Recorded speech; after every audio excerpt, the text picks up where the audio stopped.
Hello बच्चों, कैसे हो सब? ठीक हो? हमने अपनी लास्ट वीडियो में शुरू किया था गैस लॉस के बारे में पढ़ना। उसमें हमने पहला लॉ पढ़ा था बॉयल्स लॉ। बॉयल्स लॉ क्या कहता था? वॉल्यूम और प्रेशर के बीच का रिलेशन एट कांस्टेंट टेम्परेचर। और आज हम शुरू कर रहे हैं अपना चार्ल्स लॉ। चार्ल्स लॉ किस किस के बीच का रिलेशन बताता है? जैसे यहाँ पे लिखा हुआ है, टेम्परेचर और वॉल्यूम के बीच का रिलेशन बताता है एट कांस्टेंट प्रेशर। अगर इसकी हम स्टेटमेंट देखें तो अब हम चार्ल्स लॉ की स्टेटमेंट देखें तो स्टेटमेंट में क्या कह रहा है? For the fixed mass of gas at constant pressure. क्या किया? हमारे पास गैस की अमाउंट फिक्स है और एक कांस्टेंट प्रेशर हमने कंडीशन रखी हुई है। कांस्टेंट प्रेशर पे क्या होता है? अगर हम टेम्परेचर इंक्रीज करते हैं, for each degree rise in temperature the volume of gas increases. अगर हम टेम्परेचर इंक्रीज करते हैं तो गैस का वॉल्यूम भी साथ साथ क्या होता है? इंक्रीज होता है। अगर टेम्परेचर को 1 डिग्री इंक्रीज करें, लिखा हुआ है ना ईच डिग्री, अगर 1 डिग्री इंक्रीज करें तो जो गैस का वॉल्यूम है वो कितना इंक्रीज होगा? 1/273.15 of original volume of gas at 0 degree Celsius. Means 0 degree Celsius पे जो वॉल्यूम है उसका 1/273.15 क्या होगा? इंक्रीज होगा। अगर इसको हम मैथमेटिकली देखें तो सपोज 0 डिग्री सेल्सियस पे हमारे पास गैस का वॉल्यूम है V0। 0 डिग्री सेल्सियस पे V0 है, तो अगर 1 डिग्री सेल्सियस हमने अब 1 डिग्री सेल्सियस पे 1 डिग्री इंक्रीज करेंगे तो कितना इंक्रीज होगा?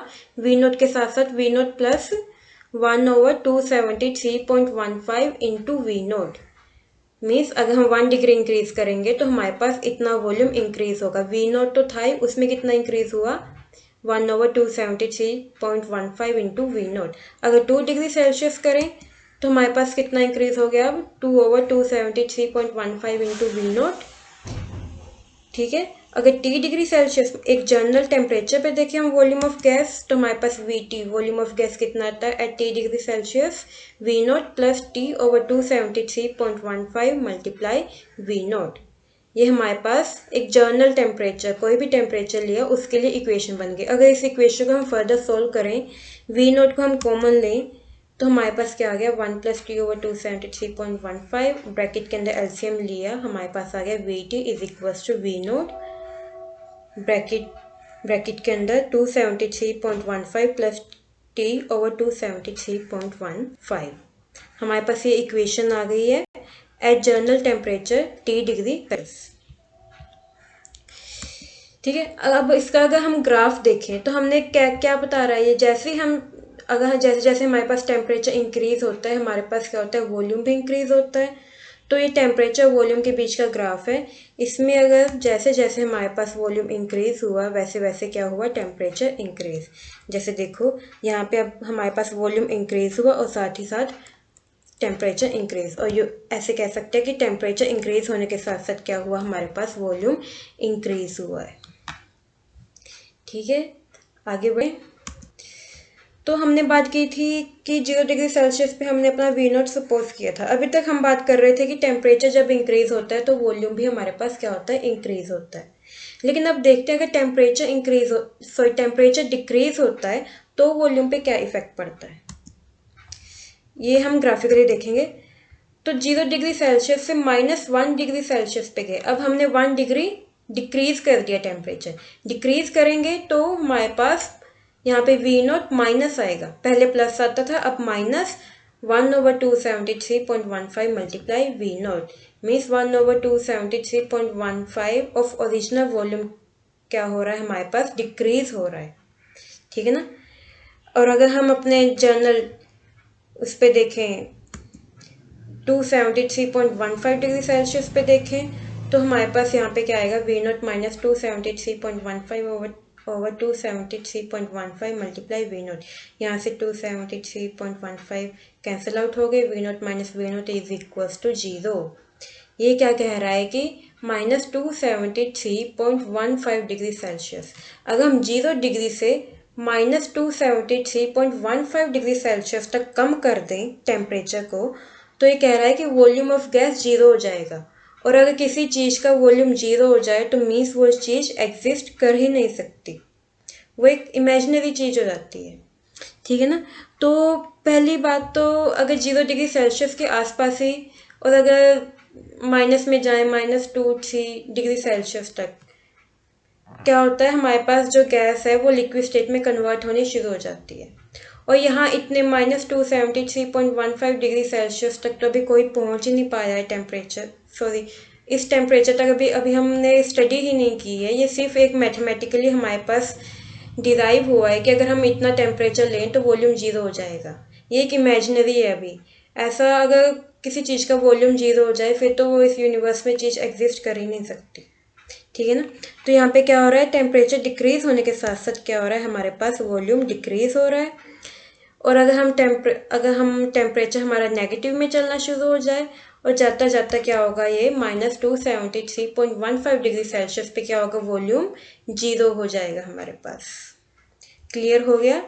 हमारे पास कभी भी गैस का वॉल्यूम जीरो कब होगा, अगर टेम्परेचर -273.15 डिग्री सेल्सियस होगा। अब आगे बढ़े। यहाँ पे हम देखते हैं, अभी तक हमने बात की थी कि एक कांस्टेंट प्रेशर पे हमारे पास वॉल्यूम और टेम्परेचर के बीच का रिलेशन बता रहे थे हम। लेकिन अब देखते हैं डिफरेंट प्रेशर्स पे। प्रेशर P1 पे हमारे पास ये P का ये, प्रेशर P2 पे ये और प्रेशर P3 पे ये। अब यहाँ पे जो सी सबसे पहली पीक है उस पीक के लिए प्रेशर क्या है, सबसे कम है। अगर प्रेशर हमारे पास सबसे कम है तो वो पीक सबसे ऊपर है, अगर प्रेशर सबसे ज़्यादा है तो वो पीक सबसे, सॉरी वो लाइन, पीक नहीं लाइन है, मैं गलत बोल रही हूँ, वो लाइन सबसे नीचे है। तो ये red line for pressure P3 which is the highest pressure, blue line is the pressure P2 and green line is for pressure P1 which is the lowest pressure. जैसे जैसे हमारे पास प्रेशर डिक्रीज होता है हमारे पास line toward the temperature axis आनी शुरू हो जाती हैं। अब इन लाइंस को भी हम एक नाम देते हैं, ये नाम होता है आइसोबार। मीन्स एक कांस्टेंट प्रेशर पे जो टेम्परेचर और वॉल्यूम की लाइन आती है उस लाइन को हम कहते हैं आइसोबार। आइसो मीन्स सेम, बार मीन्स प्रेशर, सेम प्रेशर पे जो लाइन आती है। जैसे ये P3 लाइन है, ये वॉल्यूम और टेम्परेचर के ग्राफ में P3 लाइन आ रही है, इस P3 लाइन को बोलेंगे आइसोबार, इस P2 लाइन को बोलेंगे आइसोबार, इस P1 लाइन को बोलेंगे आइसोबार। अभी तक हम पढ़ रहे थे डिग्री सेल्सियस में। अब हम एक नया स्केल पढ़ते हैं, केल्विन टेम्परेचर स्केल, और इसे हम एब्सोल्यूट टेम्परेचर स्केल भी बोलते हैं और इसका एक और नाम है थर्मोडायनामिक स्केल। इसमें क्या होता है, आप लोगों ने पढ़ा ही होगा, अगर हमें डिग्री सेल्सियस से केल्विन में कन्वर्ट करना हो तो हम क्या करते हैं, अगर हमारे पास ये T है, ये डिग्री सेल्सियस में है, अगर इसे हमें केल्विन में कन्वर्ट करना हो तो क्या करेंगे, 273.15 ऐड कर देंगे, T में 273.15 ऐड कर देंगे, जो वैल्यू आएगी वो क्या होगी, हमारे पास केल्विन में टेम्परेचर होगा। ये जो ये K है ये केल्विन है, ये जब हम टेम्परेचर को केल्विन स्केल पे लेते हैं तो ये यूनिट होती है, इसमें कोई डिग्री नहीं यूज़ होती। जैसे यहाँ पे सेल्सियस में लें तो डिग्री सेल्सियस यूज़ होता है ना, पर केल्विन में लें तो कोई डिग्री नहीं यूज़ होती, सिंपली हम K लिखते हैं, यूनिट मीन्स केल्विन, ठीक है। तो अगर हमें डिग्री सेल्सियस से केल्विन में करना तो क्या करते हैं, 273.15 ऐड करते हैं।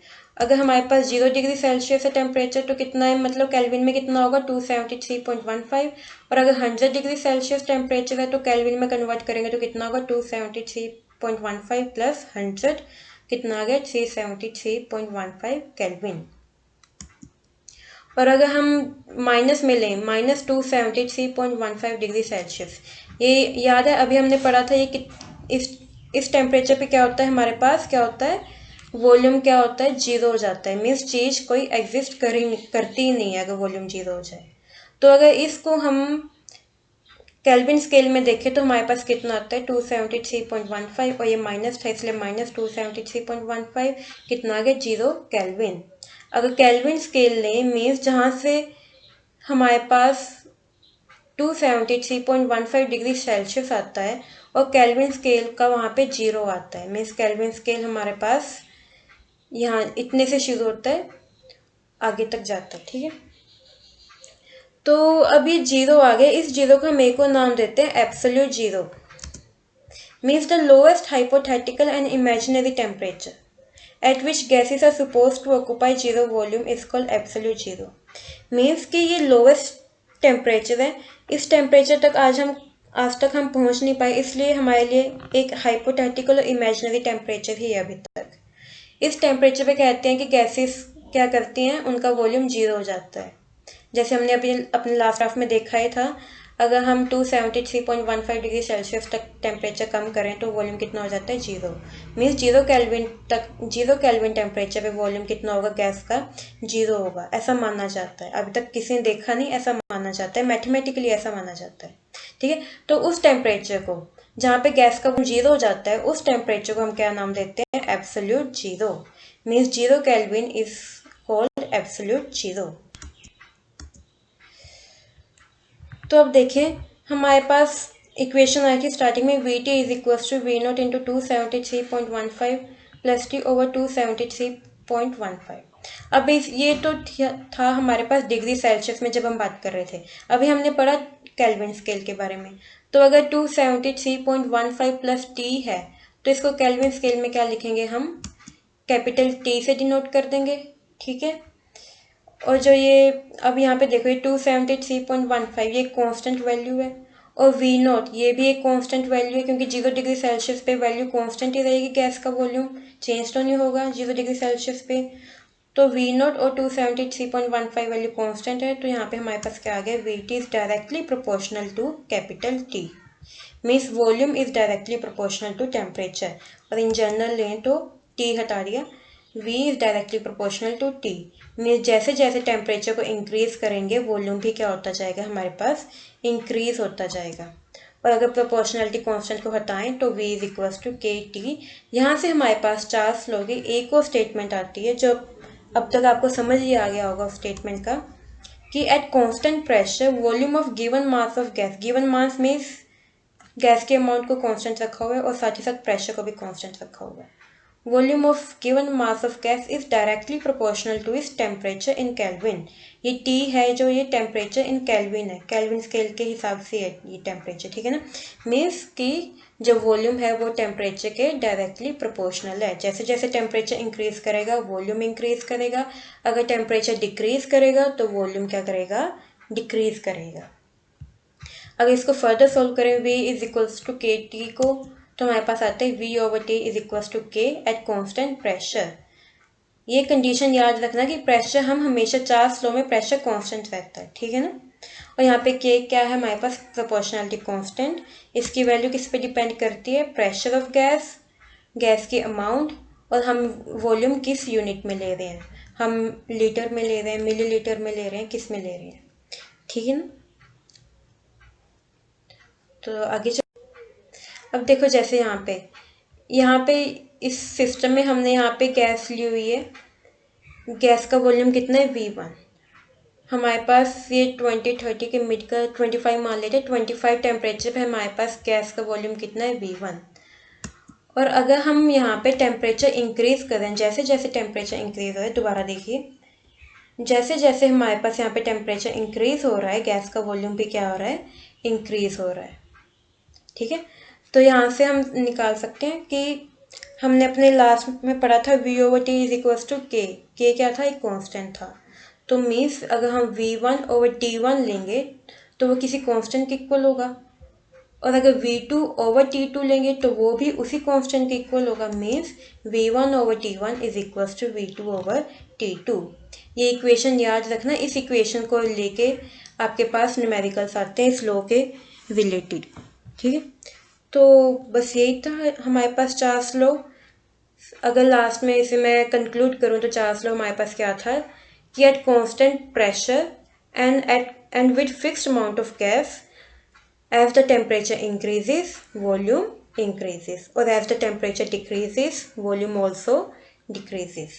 अगर हम इसके चार्ल्स लॉ की, उसमें क्या है, जैसे हमारे पास हॉट एयर बैलून होते हैं, वो एयर में फ्लोट करते हैं ना। एयर में फ्लोट क्यों करते हैं, क्योंकि जो बैलून में एयर होती है उसको, पहले तो उसका हॉट एयर बैलून ही नाम क्यों है, क्योंकि जो बैलून में एयर होती है उस एयर को क्या प्रोवाइड करते हैं, हीट प्रोवाइड करते हैं। हीट प्रोवाइड करने के साथ उस एयर का क्या होता है, वॉल्यूम इंक्रीज होता है, और अगर वॉल्यूम इंक्रीज होगा तो हमारे पास डेंसिटी क्या होगी, डिक्रीज।